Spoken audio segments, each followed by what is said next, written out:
Okay, welcome to this Saturday morning Sunstone session. You are in session 313, Diagnosing Doubt. Do TBMs, ProgMos, and Exmos talk past each other? By Paul Baker. At Sunstone, we are making it a goal to build a community that allows many ways for people to express their faith. Our tagline is, "There is more than one way to Mormon." We invite you to help us build a community where all paths are given space to be better understood. Please support us in our mission by making a donation and subscribing at sunstone.org. After the symposium, Sunstone staff will edit, polish, and re-upload all of this year's session videos to the Whova app. It will take about 2 weeks for everything to be available. But once it is, every video will be available to watch and rewatch in the Whova app through the end of 2021. And if you have any questions, please type them into the Whova app to be addressed during the Q&A. A little bit about this presentation. When ex-Mormons use the word doubt, are they talking about the same thing orthodox Mormons are talking about? Research shows that religious and spiritual struggles are experienced in a variety of ways. Some question whether their religious beliefs are correct and call that doubt. But the highly religious might doubt whether God loves them. While the word doubt is being used in both cases, research shows that these are distinct experiences. This presentation reviews research on religious and spiritual struggles and presents new findings showing connections between a person's conceptualization of God, religious and spiritual struggles, and personality factors. Finally, it proposes a longitudinal research that seeks to measure God representation changes during the participants' religious spiritual struggles and predict the direction of those changes based on personality and attitudes. And Paula Baker, our presenter, is a psychology graduate student at Arizona State University. We will give the floor to you now, Paula. Thanks. She introduced my presentation really well. I do have a lot on empathy that I added after I wrote my abstract for Sunstone. So we'll be talking about empathy and Brene Brown as well when we get into this. So I want to start off by giving you a brief introduction to me and what I do, just so you know the type of framework that I'm coming from. So I am a lifelong Brighamite branch Mormon. I still identify as Mormon. And when I use Mormon throughout this presentation, I'm pretty much referring to like my sect and examples from my sect. I'm a volunteer researcher in various labs at Arizona State University. I'm really attempting to get enough research experience to start applying for PhD programs soon. And throughout my time in these labs, I've worked with mentors to develop studies seeking to understand religious and spiritual struggles, in addition to understanding how people think about God. And in psychological terms, we call these God representations. And we're going to go more into these two topics as part of today's presentation. In my experience, most LDS church members want to be better. So we want to help the downtrodden. We want to fulfill our baptismal covenants by mourning with those who mourn. And there seems to be a real emphasis on empathy and inclusion right now within the LDS church, even among the TBM folks. So even in official church situations, these things are being discussed. For example, at this year's BYU's Women's Conference, they focused on belonging, and they invited a queer woman named Liv to be in a segment to share her experience that was led by the General Relief Society presidency. And they also taught women appropriate ways of responding to others through role play scenarios. So take a look at this. You see a young adult couple you know who are out on a date. So response A, it's great to see you two. How are school and work going? Response B, hey, do I hear wedding bells in the distance? So which is the best response, A or B? So although very cheesy, I think they're trying to reduce the kind of microaggressions that I grew up with in the church, which is laudable. And I've also found that these changes are occurring within periphery organizations like Leading Saints. So over the past 2 years, this Leading Saints organization has spearheaded initiatives to train leaders to better help congregants through exploration of topics like mental health, doubt, and LGBTQ issues. So it seems like the church really wants to do better about mourning with those who mourn. However, my concern is actually that we don't have the tools to adequately do this, because I think that we conflate our experiences and language in order to have empathy for one another, in order to display this empathy that is so needed and wanted. So we know empathy is a good thing and it's kind of the mark of a good person. And so we seek to have it because we want to be good. And oftentimes I feel like we jump too quickly to relating to each other without fully understanding the nuances of their experience and the differences and similarities with ours. Consider this quote from influencer and motivational speaker Gaynell Lynn Condi about her doubts. She says, "Today, while taping Real Talk, my co-host, friend, and brother, Scott Sorensen, shared the possibles of God. It got me thinking about the times I doubt." And she then posts a meme that summarizes 3 miracles and asks, "So why do you ever doubt the possibilities he can do in your life?" And I want to point out her use of the word doubt here. Research shows, and I'll get into it, that this kind of quote unquote doubt is a little bit different from the doubt experienced by those who question whether their beliefs are correct or whether their worldview is right. If Gaynell Lynn were to use this phrasing to empathize with someone struggling with LDS truth claims or social policies or church history, she would be empathizing using a completely different construct and experience. And her intentions are good. She's trying to provide comfort, normalize religious struggle and doubt. And on the surface, this is a really great thing. However, she'd almost be talking past that individual's struggle and past their experience, because her doubt isn't actually doubt here. It might be what the researchers call divine spiritual struggles. I'm going to start off today with this brief short. It's narrated by Brene Brown. And I'm going to play the entire 2-minute clip and then pull out a couple of elements that are relevant to this presentation. And we're going to be using it near the end as well. So what is empathy and why is it very different than sympathy? Empathy fuels connection. Sympathy drives disconnection. Empathy, it's very interesting. Teresa Wiseman is a nursing scholar who studied professions, very diverse professions where empathy is relevant, and came up with 4 qualities of empathy. Perspective taking, the ability to take the perspective of another person or recognize their perspective as their truth. Staying out of judgment, not easy when you enjoy it as much as most of us do. Recognizing emotion in other people and then communicating that. Empathy is feeling with people. And to me, I always think of empathy as this kind of sacred space when someone's kind of in a deep hole and they shout out from the bottom and they say, "I'm stuck, it's dark, I'm overwhelmed." And then we look and we say, "Hey, climb down. I know what it's like down here, and you're not alone." Sympathy is, "Ooh, it's bad, no, you want a sandwich?" Empathy is a choice, and it's a vulnerable choice, because in order to connect with you, I have to connect with something in myself that knows that feeling. Rarely, if ever, does an empathic response begin with "at least." Yeah.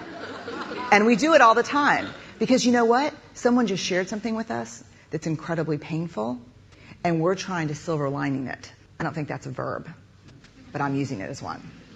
We're trying to put the silver lining around it. So, I had a miscarriage. Oh, at least you know you can get pregnant. I think my marriage is falling apart.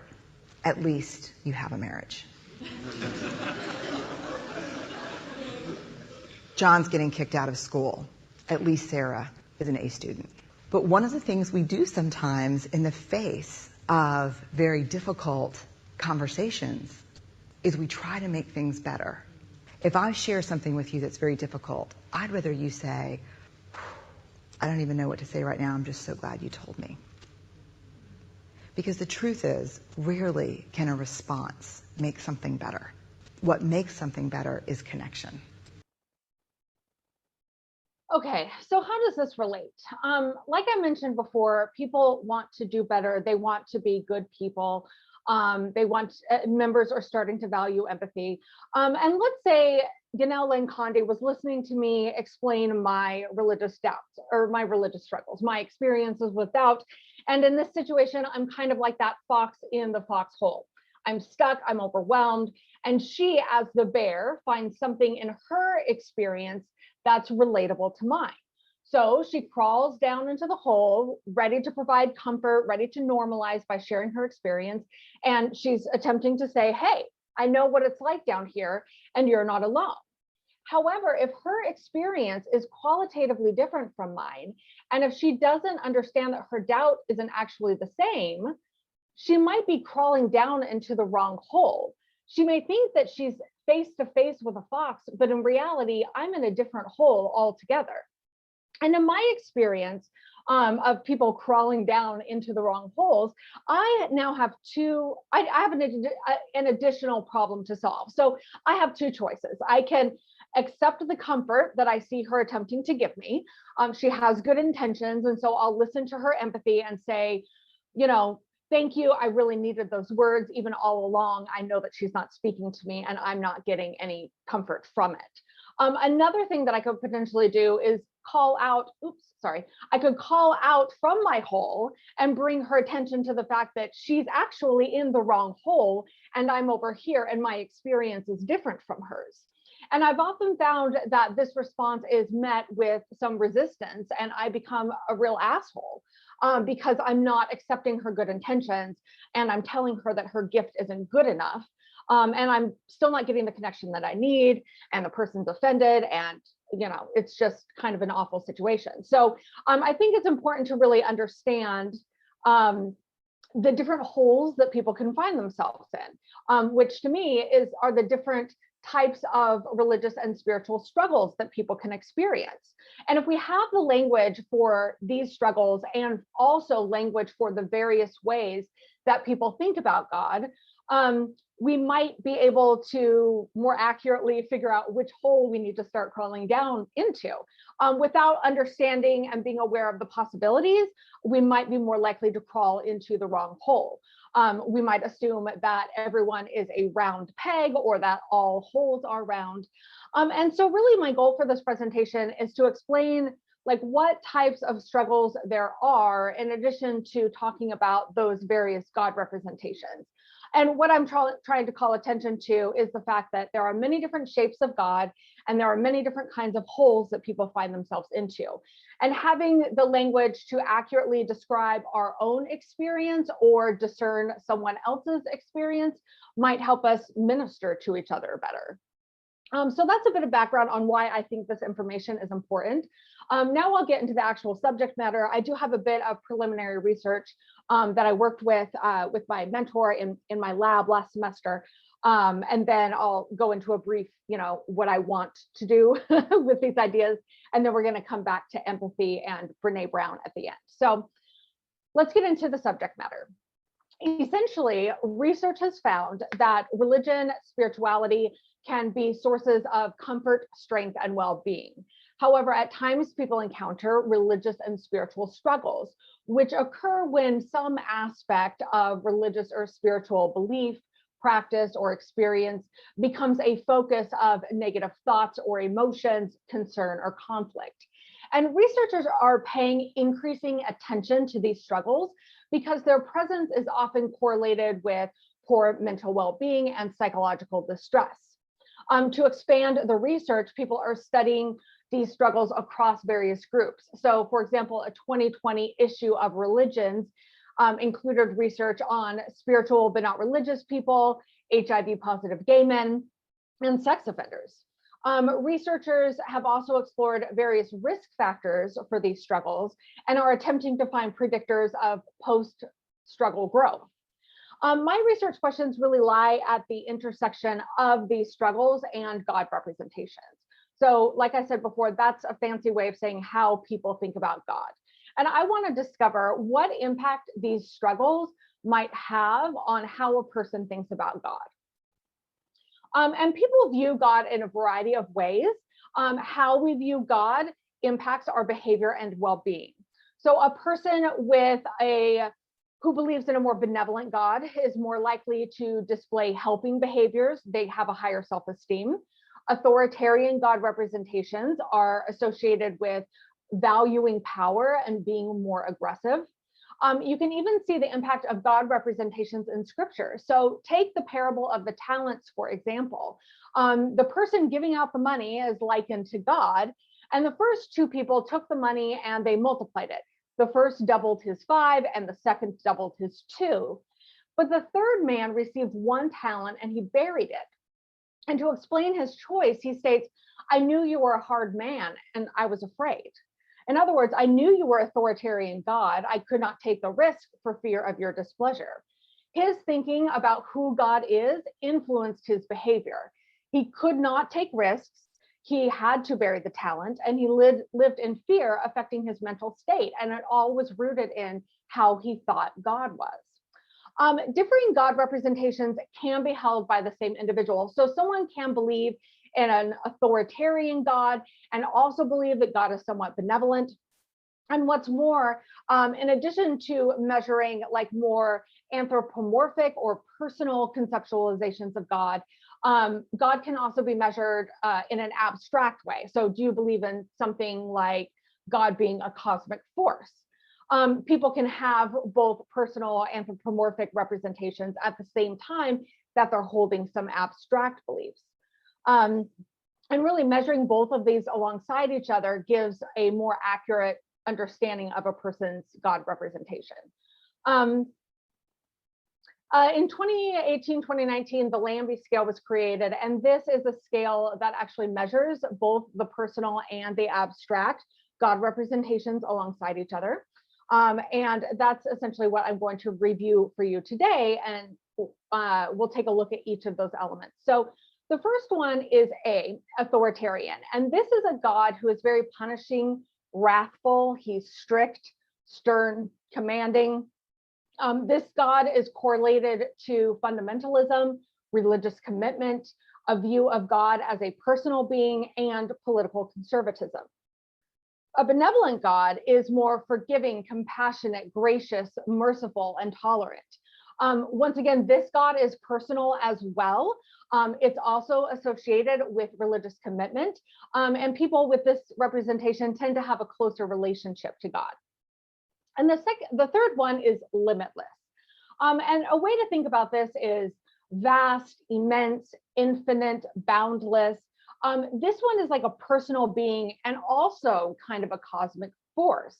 Limitless, how I kind of think about limitless is that it can be kind of be seen as a bridge between like a personal and an abstract. It kind of has this supernatural element to it. And people who think God is more limitless tend to have a more individualistic spirituality and an appreciation for religious diversity. Mystical gods are more things that are like nature, energy, consciousness, the universe. These people think about God as this cosmic force. They have a more individualistic spirituality as well. They also tend to have a quest orientation. And essentially what that means is the person is motivated by the questions. They're motivated by seeking. They're motivated by the journey, as opposed to being motivated by internal or external rewards. And finally, there's I, and this is ineffable. And this means that God is inconceivable, incomprehensible, unknowable. This has more to do with like uncertainty about God's attributes or God's nature, as opposed to God being too great to imagine or God is indescribable. This is just, I don't have words. Accurately measuring God representations also require researchers not only to distinguish between the abstract and the personal, but between experience and theology or doctrine. So essentially, someone can have more positive theological understandings of God. You know, they can get up in testimony meeting and talk about this benevolent God, but in the background, their actual experience of God is somewhat more authoritarian. So these two things are different. And so research really needs to further its understanding of what is the difference, what is, how is this difference happening, et cetera.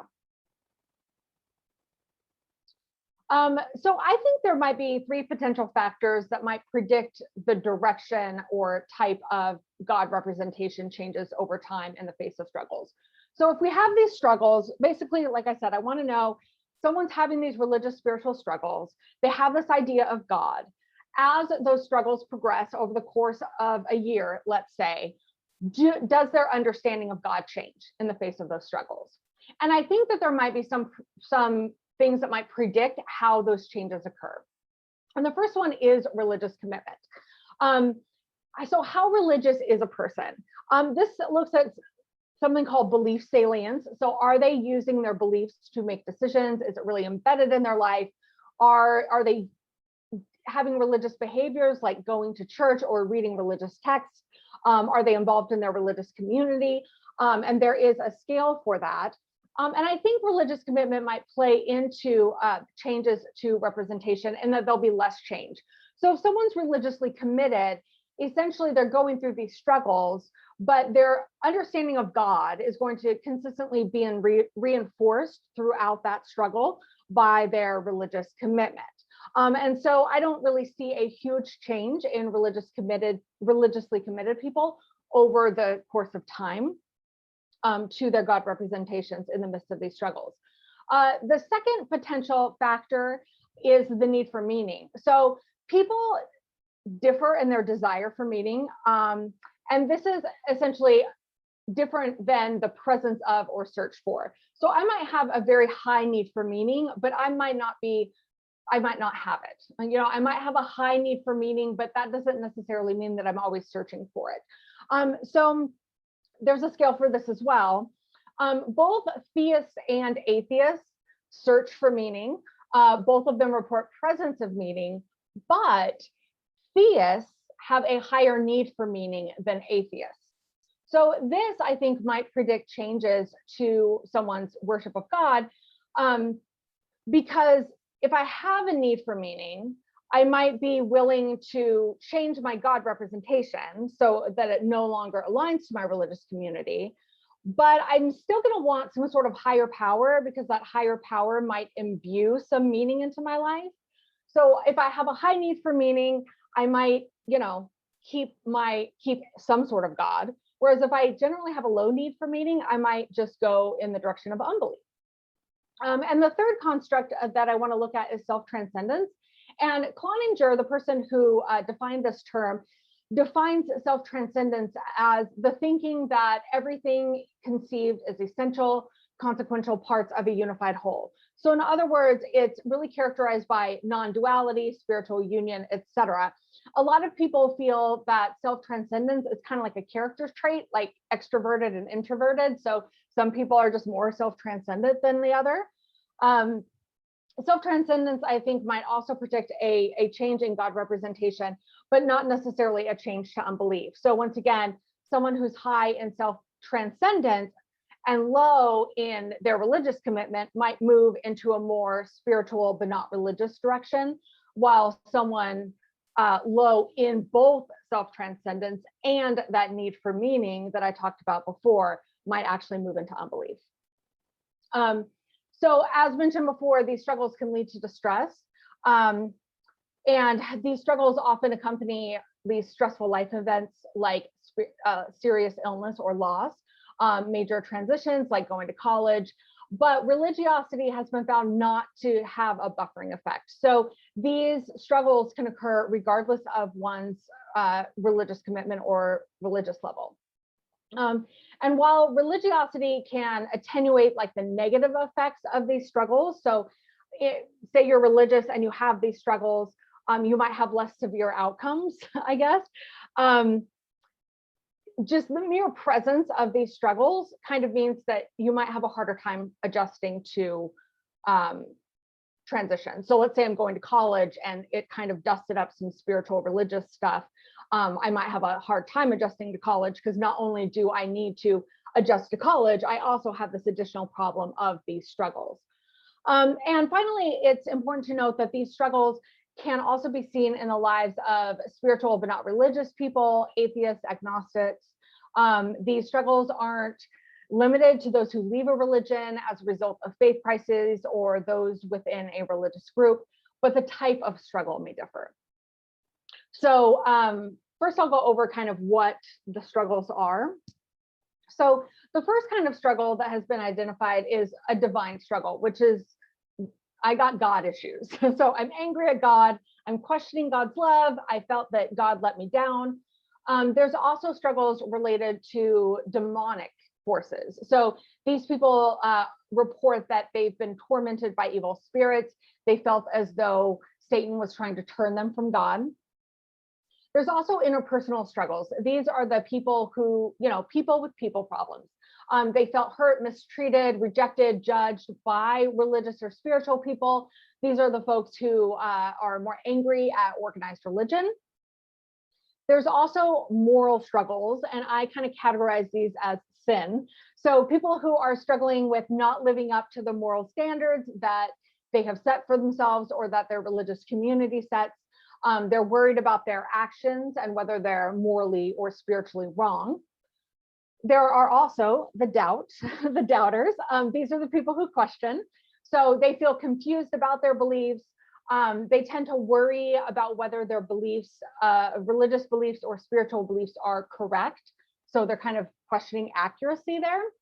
And then finally, there's struggles related to ultimate meaning.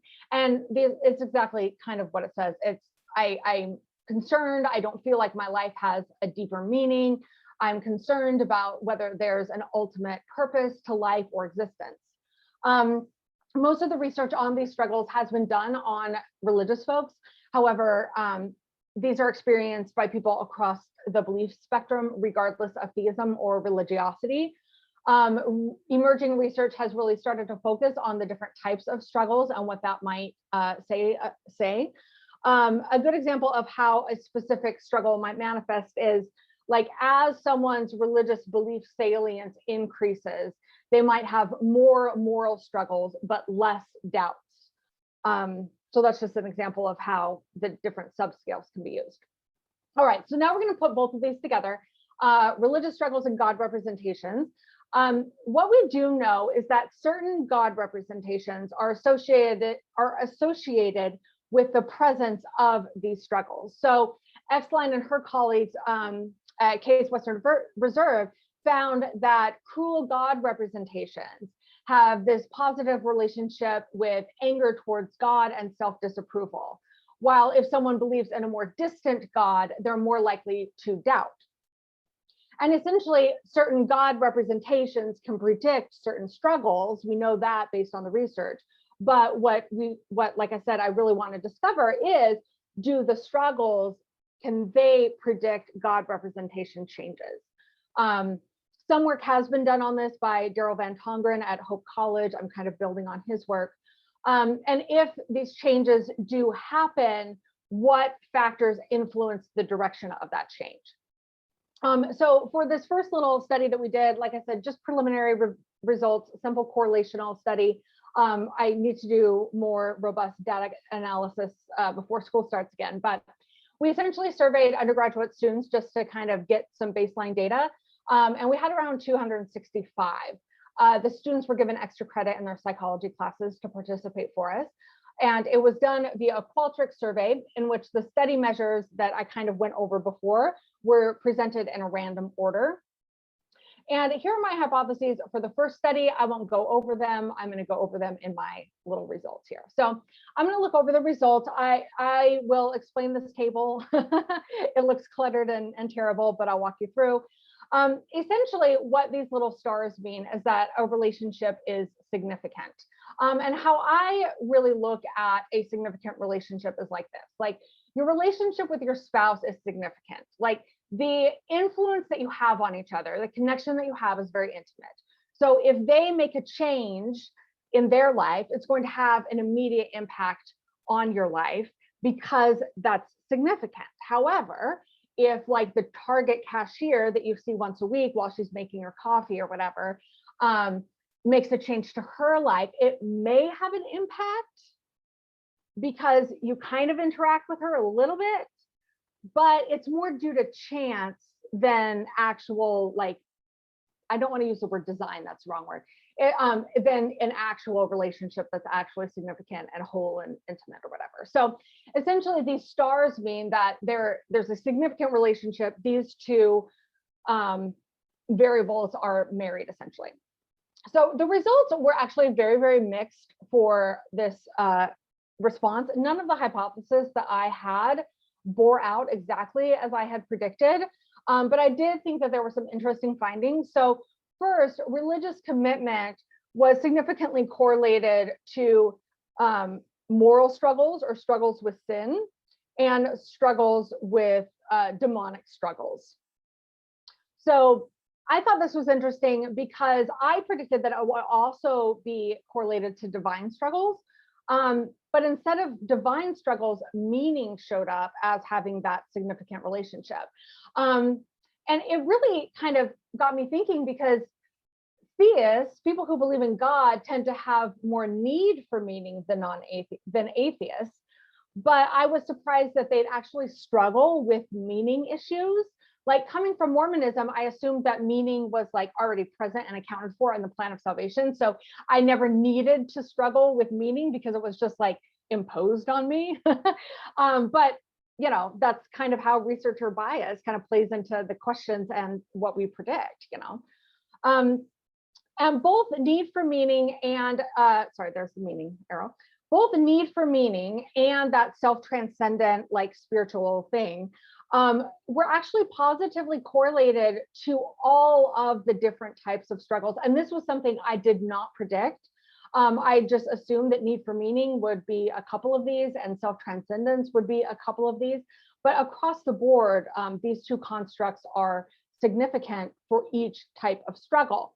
And I really want to run some models on this to kind of figure out what exactly is happening here. But anyways, I just thought it was fascinating because, you know, nothing bore out how I predicted, but that's research. So we also ran some correlations between the God representation, the Lambie scale, and the different religious spiritual struggles. So I want to go through each of these.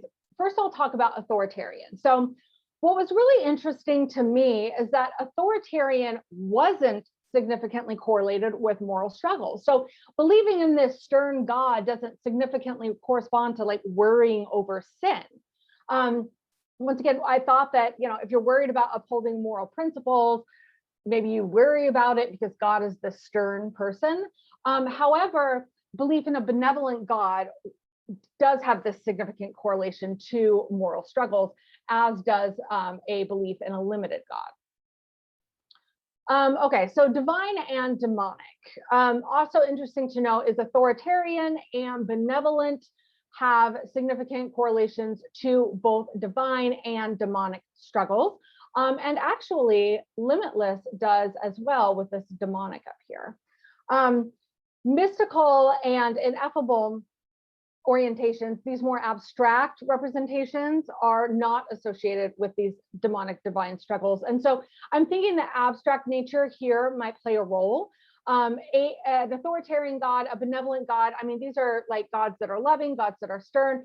They're very personally involved in people's lives. And so it makes sense that there would be, you know, evil forces as well. And there would be, you know, you would struggle a little bit with God because he's so intimately involved. Another really interesting finding is that limitless, authoritarian, and mystical believers might be more likely to have interpersonal struggles. From my personal experience within Mormonism, like voicing my thoughts like at church about a prior belief in like a more authoritarian God, I was trying to like get rid of him. And I would talk about that, but then I would also talk about this belief in a newer, more mystical version. Once I started doing that, it created a lot of interpersonal conflict and struggle with ward members. Like they would like write me letters about how my testimony wasn't correct and how they were scared every time I showed up to church. So, I mean, maybe that's kind of a thing happening here. I don't know. I need to figure it all out. And finally, I want to talk a little bit about this meaning and doubt. So an authoritarian God has the strongest relationship to meaning struggles. And part of me wonders if this is because, well, not the strongest, it has a strong relationship to meaning struggles. And part of me really wonders if this is because like an authoritarian God might impose meaning on a person as opposed to like working in partnership with that person to create or discover meaning. And ineffable and mystical were highly correlated to meaning as well. And since these are abstract, I'm almost wondering if someone who believes like, if an abstract God is a little bit too like nebulous, like they don't have a lot of structure, they're not as personally involved. And so the meaning isn't always readily apparent or accessible as a God that's like telling you what to do every day after you pray. And maybe like a limitless and a benevolent God is almost like just right when it comes to meaning. So like I said, this is just my like interesting, I mean, these are numbers and I'm like, okay, let's kind of unpack these a little bit. And then finally, when it comes to doubt, meaning or mystical and ineffable, they are the ones that are significantly correlated to doubt. And I'm wondering here if if it's a wiring thing, like we don't talk about like wiring at church, but I'm wondering if those who are wired to think abstractly, wired to search for and want a God that is more abstract, something more mystical, also has the wiring. Maybe that's coming from the same place as a brain that can handle ambiguity, a brain that likes the questions. And so I really see this as super interesting because it really points to me that this isn't something like a moral failure at all of doubters. They might just have different brains who want a different type of God. So the first study was really just to understand the various ways that the God representations, these struggles, and these personal characteristics might intersect. In interest of time, I'm not going to go over exactly what I want to do, but essentially what I want to do is study people over the course of a year who are doubting and measure their God representations over time to figure out how that doubt and how those God representations are changing, both in their experiences with God and their theological doctrine of God. Eventually, I'm predicting that over time, they're going to have different experiences of God, and those experiences are eventually going to give way to a different theological or doctrinal understanding of God. And I think that this type of research is really important. I am big on practicality, if any of you know me. And so I think research needs to be useful and needs to be applied. And so I really think that the usefulness of this research is for religious folks, clinicians. It can reduce shame or blame regarding moral failings or sin. I think it could counteract the shame and blame that's often put upon doubters within the Mormon faith. I also think it can lead to a multi-pronged approach to retention issues. So many of you might have seen this graph from the Pew Research Institute a few months back. US church membership fell below the majority for the first time since the measurements started. And I really think that these studies could really illuminate what kind of keeps religious people as traditional believers, and what keeps them in the pews isn't going to necessarily work for everyone. And I think that it really highlights a need to address all types of religious spiritual struggles from the pulpit, not just the struggles of the religiously committed. Sometimes only a few struggles are seen or validated from the pulpit. So it's okay to question God. It's okay to feel unloved and like pray to God to, have him comfort you or whatever, but it's not okay to doubt, right? And so I think that understanding that there are several types of struggles and they are different can really kind of help pastors or bishops or whoever kind of make sure that they're hitting all of the different kinds of struggles. And in order to expand on the applicability of the research, I'm going to go back to this Brene Brown cartoon for a moment and really dive into who this bear is and who this fox is. So this bear, it crawled down into the hole wanting to empathize with the fox. And really my question is, in addition to understanding that there are different ways of thinking about God, in addition to understanding that there are different struggles, what might prevent this bear from making the journey or, you know, getting down and dirty with the fox? To me, that's really an extended answer to the question of why we're talking past each other. And it lies in a discussion about power and vulnerability and really solidarity. So first I want to talk about the bear. And I tend to look at the bear as people with power and privilege within certain cultures, institutions, or situations. And to me, that's what being a TBM gives you in the church. Like, it gives you power, it gives you privilege. Like, you don't have to question your place. You can trust and be trusted by the church members. And the same can be said of progressive or ex-Mormon communities. If you're ex-Mormoning the right way, they're going to accept you and give you a platform. If you're not being a good ex-Mormon, and if you're not ex-Mormoning in the way that, you know, the ex-Mormon prophets tell us we should, you're not going to really have a voice in ex-Mormonism. And many times a person's power and privilege are received not by merit or spiritual gifts, and it's really based in like demographics. So often this influences the way one is allowed to participate at church. So, you know, females and males have different callings. There are certain restrictions on who can do what.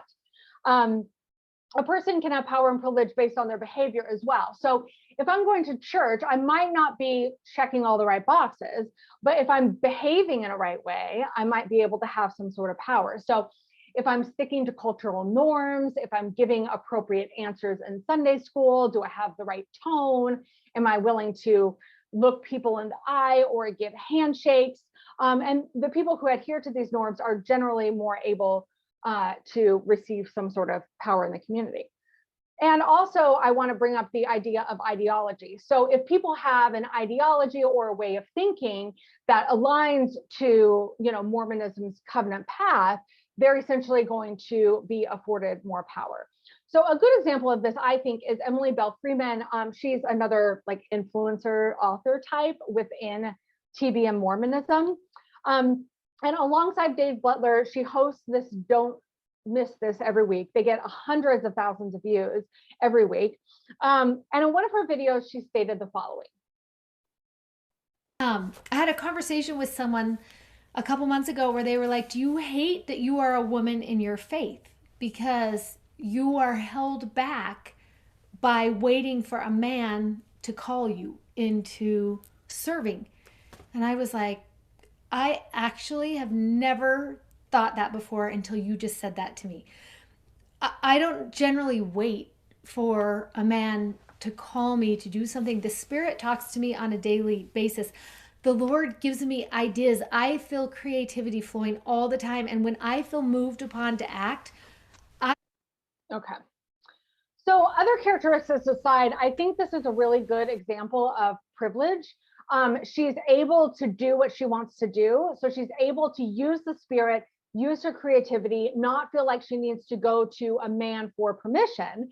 And this is simply because she's lucky. Like, her desires aren't bumping up against the institutional authority. Like, to me, she is absolutely correct in the sense that she doesn't need to wait on a man to give her calling, and she can live out her calling with formal authority. And that's simply because she's not being called to start ordained women. Her brain, her wiring, the way God works with her, it's not a moral failing, let's say, on Kate Kelly's part. It's not a moral failing on Emily Bell Freeman's part. It's Emily's just lucky that what she receives for revelation isn't a problem for the institution. So I'm really not surprised that she doesn't feel marginalized. Her spirituality, her God representation, her struggles all fit very, very nicely within the church construct. So compare that to the fox. So the fox represents the marginalized and vulnerable within the communities. So these are people whose existences don't really allow them to proceed very far down the covenant path. They may try for a time, but ultimately they fail at converting in the way that's deemed acceptable from the institution or group. So you're not on the covenant path, or you're not the right ex-Mormon, or you're a progressive Mormon who is falling and backsliding into ex-Mormon, whatever it is, like, you know, you just don't fit. You're just not doing the right things. So when discussing the bear, I mentioned how power and privilege might be given by virtue of one's like demographics, their behavior, their ideology. And when someone deviates from the norms, they tend to become marginalized within that group. So they might be more likely to be a fox.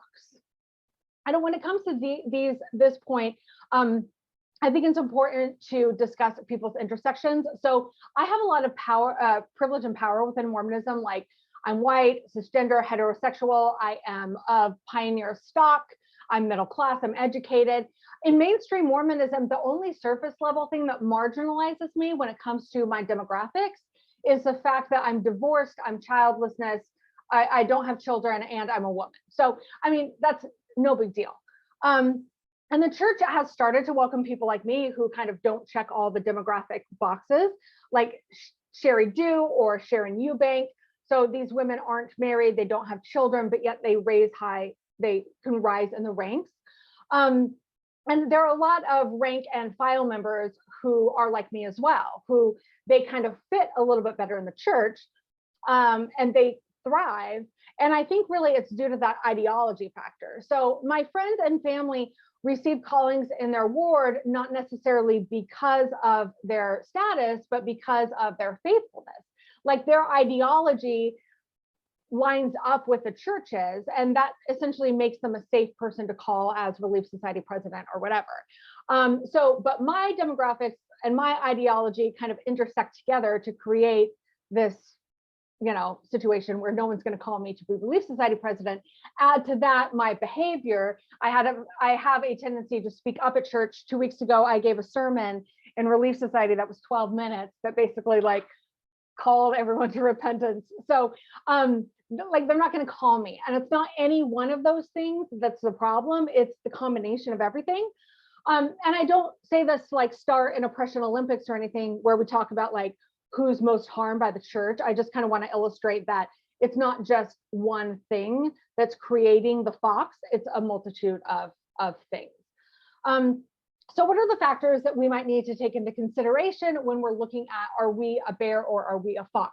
Are we the person who needs to help someone in a hole? Are we someone who needs someone to crawl down? The first is situational or role-based. So whether we're a fox or a bear might depend on which role that we're fulfilling or which situation we're in. So a client and a therapist, I mean, there's a clear fox and a bear there. There's a power differential there. There's also a power differential with child and parent. If a parent is forcing its child to do the emotional work to crawl down into a hole, that's kind of traumatic for the child, and it's kind of bad parenting. Our vulnerability might also change based on circumstances. For example, like a job loss, a cancer diagnosis, someone might be addressing their childhood trauma. And so for those few years of them really digging into it, they are super vulnerable all the time. And so the fox and the bear situation doesn't remain static. People can dip in and out. And there is variation. There's variation between person to person. There's variation between situation to situation.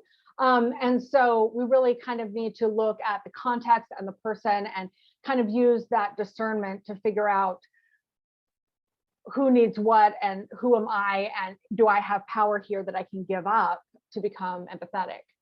I really also want to distinguish between the bear and the deer. So both the bear and the deer are similar. The bear was the one who crawled down and silver-lined everything. The deer was the one who crawled down and silver-lined everything, and the bear is the one who actually helped the fox. And both of them have the ability to move. So what I mean by that is neither of them are stuck like the fox. They're not immobilized and buried in this hole. And they both have the ability to crawl into the hole and attend to the fox. But what makes the bear and the deer the deer? First, I think it's interesting to see that the bear actually moved down and leveled with the fox. So not only did he crawl to the bottom, he actually reduced his physical stature to connect with the fox in a way that's not as threatening to the fox. He like literally made himself smaller, and not in a diminishing way, but in a way that made him less commanding and kind of giving up his powerful presence in order to meet the fox in a way that was a little bit safer for the fox. And compare that to the deer. So the deer eventually moved down into the hole as well. You can see that he, started climbing down the ladder. However, he only moves partially down the ladder. He does not condescend fully. And he's kind of like staying in this situation above the fox. He's not willing to like touch the fox directly. He's kind of keeping his, distance. He reaches out with his paintbrush because God forbid he actually like touches the fox with his own finger or paints it with his own finger, right? He's quite removed from the situation. And really compare that to the bear, who's willing to actually see the cloud and connect to the fox with his own little cloud. And he's even willing to touch the fox directly, really touch the untouchable. In short, Brene Brown talks about how empathy consists of 4 things: perspective taking, staying out of judgment, recognizing emotion in other people, and communicating that. And like I said, I really think that, I can find people expressing emotion in like TBM circles. I can find that type of connection in 3 and 4 in ex-Mormon circles and progressive Mormon circles. Like, I don't think that 3 and 4 is our problem anymore. I don't think that I could walk into my ward and be greeted with polygamy jokes at the end of my marriage, like, oh, you can just marry the Captain Moroni in the next life. Like, no one's going to do that anymore. 10 years ago, they did. So I really don't think that those are the problems. I think the problems are really the perspective taking and staying out of judgment. And this is across the Mormon spectrum. And I think this really kind of comes to this, like, we believe in a tradition that values like power and righteousness. And to take someone else's perspective means that we have to give up our own, at least temporarily. We have to give up our knowing and enter into some uncertainty. Brene Brown calls empathy a vulnerable choice. And ultimately, the difference between the deer and the bear is the bear's willingness to be vulnerable. Empathy is talked about in a wide variety of circles these days. It's really socially desirable. I kind of mentioned that at the beginning.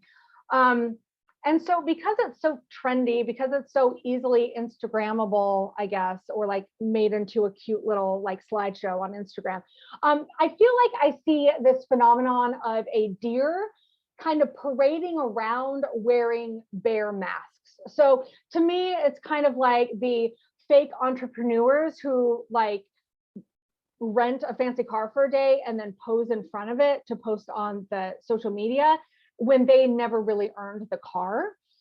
And so people to me are like saying empathetic words. They're sounding like bears. They are validating the experiences of others. But I wonder if these people are just simply wearing a mask, like a bear mask. And I wonder if underneath what you'll actually find is the body of a deer. As mentioned before, like deer are able to see that emotion and communicate it back. And people know now to say, well, at least you can get pregnant.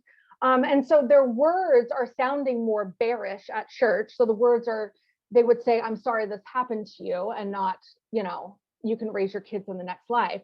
But I don't know if that's really empathy, because empathy also requires staying out of judgment, taking the perspective.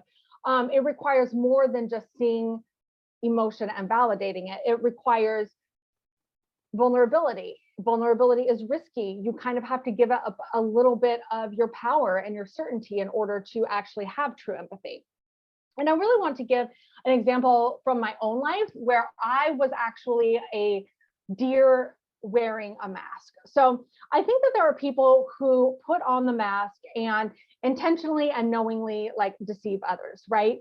And I don't think that this is the norm. I think that many people like myself honestly believe that they're being vulnerable, or honestly believe that they are a bear, And people respond to them as if they're a bear. So it's easy to really assume we're a bear. It's really hard to uncover when we're actually this deer in the mask. So I know that I've been in situations where I thought I was vulnerable, but I actually wasn't. On the surface, I looked like I was giving up power, but it wasn't actually vulnerable. And I'm going to give you an example. Okay, so the first was in therapy. And I've been seeing this therapist for years. And since he focused on trauma, that's generally what we discussed. I started seeing him in late 2012. And in late 2015, early 2016, I was still discussing and working through trauma with him, which makes sense because he's a trauma therapist. And at first, discussing like really what had happened in my childhood, talking about my faith crisis, challenging my thinking was super difficult and it was super risky. I was reevaluating everything. But eventually, I really got the hang of it. Like I understood how to process the trauma, how to best navigate my life. Talking about the negative things wasn't as hard. It got much easier. And eventually, I felt like I was not progressing in therapy anymore. And my therapist, I felt, was getting frustrated with the progress because he wanted to go deeper and uncover more trauma. And I realized that like the issue in this situation was me, like I was no longer being vulnerable with him. And I realized that what was actually vulnerable for me at that time was my strengths. Like I was really scared to tell him like how proud I was of my own progress and how deeply I felt God as a presence in my life. And what I have felt was true about my miscarried children, right? I couldn't bring this to him because, it was too risky. And progress wasn't being made because I hadn't been checking in with myself and bringing my most vulnerable self. So what was vulnerable in 2012 was no longer vulnerable for me to talk about in 2016. What was vulnerable in 2016 was this strength thing. And so in 2012, I was talking about my childhood trauma and I was the bear. I was the fox. It was honest and vulnerable. But when I would talk about it in 2016, I was just wearing the mask of vulnerability. It really wasn't real. So I decided to change things. I took a risk. I brought my whole self into the therapy room and I decided I'm going to be a whole person. I'm not going to just talk about my trauma. I'm going to talk about the wisdom that is born from it. And within a month, my therapist had referred me out and he couldn't hang, didn't know what to do with me. And he's like, something is wrong with you. He referred me to a psychiatrist. He was like, I can't help you anymore. And it was actually like the most devastating loss of my life. Like I would happily lose my ex-husband again and go through another 4 miscarriages because him not being able to handle my whole self was traumatizing. I started developing dissociative disorder symptoms and things like that. So essentially what I'm saying is like, what is vulnerable changes over time. And so we always have to kind of reel it back and constantly ask ourselves, is this vulnerable? Am I actually giving up power when I'm engaging in this situation? It may look like a bear to the fox that we're trying to help, but it might not actually, we might actually be bears. We just might be deers faking it. Like I just learned that if I need to be like constantly and carefully checking in about where my vulnerability is and attempting to work with the vulnerability of the present moment, as opposed to just kind of assuming that vulnerability is going to remain static over time.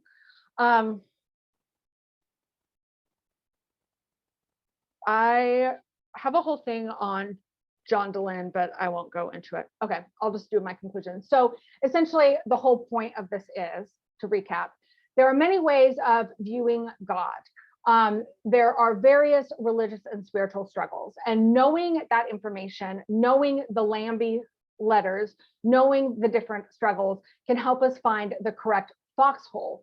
It can help us as people more accurately define our things. When we talk about empathy, we also need to consider power and privilege and where we are in the situation and be willing to discern our role and actually be vulnerable and give up power to truly empathize with others and not simply so we don't become a deer wearing a bear mask. So I think there's one question that I can ask in the very last minute that we have. Okay. The question is, couldn't one's ability to extend empathy be wired? Yes, I definitely think so. So this is hard to explain. Yes, I definitely think so. I think people have limits and limits are okay. And people's inability to empathize can also be a gift.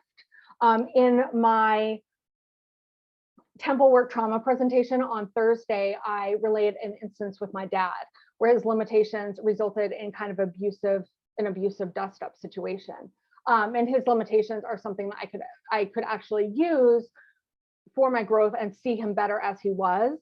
I don't think, I struggle with empathy, the proliferation of it and how much we value it as a society, because I